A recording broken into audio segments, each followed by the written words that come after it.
لما تسمع اسم نيفا النجاحي يبقى لازم ترجع بالزمن لسنة 1915.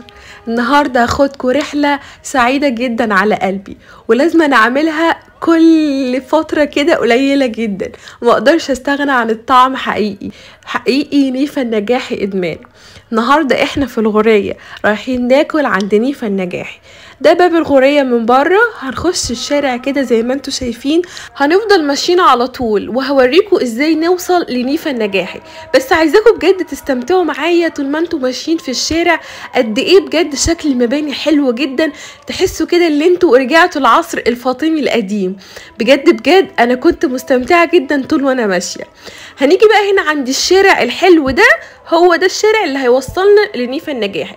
على يميننا كده هتلاقوا العلامة بتاعته، حد كده بيعمل حواوشي مشهور بحواوشي الرنجة. هنفضل ماشيين